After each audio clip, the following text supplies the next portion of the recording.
abbaa keenya. Waa'ee gocha keetiif waa'ee oolmaa keetiif warqeef meetiin feetu waan qabnu siif laanna.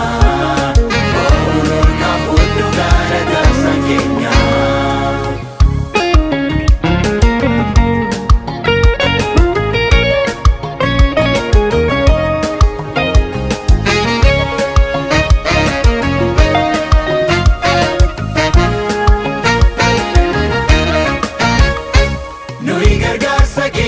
Sibira eegganne homaa namni beeknu siin argine booris nuuf abdiidhaati maal dadhabda kan sitti amanatee faatirkoo jabaadha.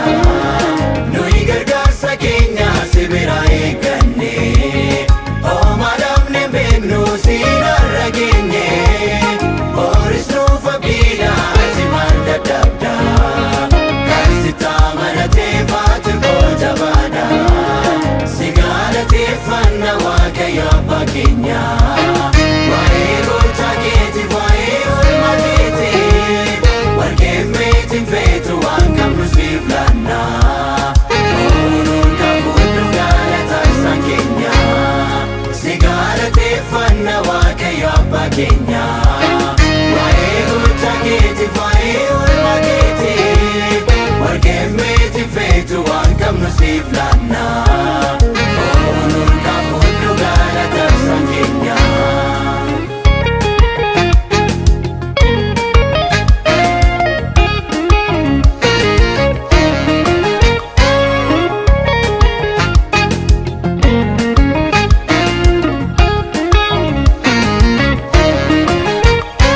Taatee argineerraa nuuf dhagaa gargaarsa. Kana booddee sitti maltaadhaan nu baasa. Ilma kee nuuf laattee erga nu jaallatte. Sichis kan nunneeftu dhugumaan deebite. Taatee argineerraa nuuf dhagaa gargaarsa. Kana booddee sitti maltaadhaan nu baasa. Yesuusin nuuf laattee erga nu jaallatte. Sichis kan nunneeftu dhugumaan deebite.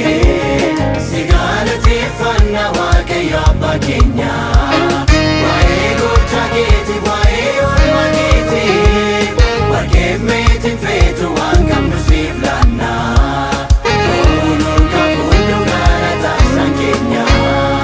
Si galateeffanna Waaqayyo abbaa keenya.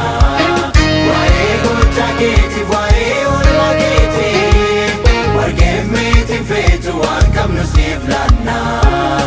Ooluun kaafudhu galata isaan keenya.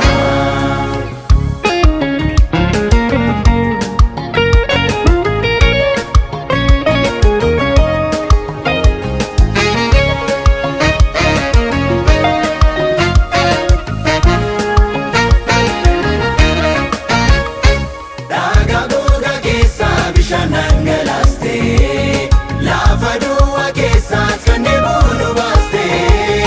Harka kee bal'iste guyyaa beela keenya.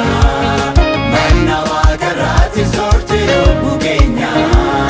Dhagaa gogaa keessaa bishaan dhangalaaste. Lafa duwwaa keessaas kan deebuu nu baaste.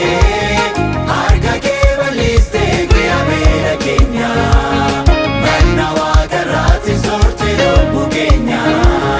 Si galateeffanna Waaqayyo abbaa keenya. Waa'ee gocha keetiif waa'ee oolmaa keetiif warqeef meetiin feetu waan qabnu siif laanna.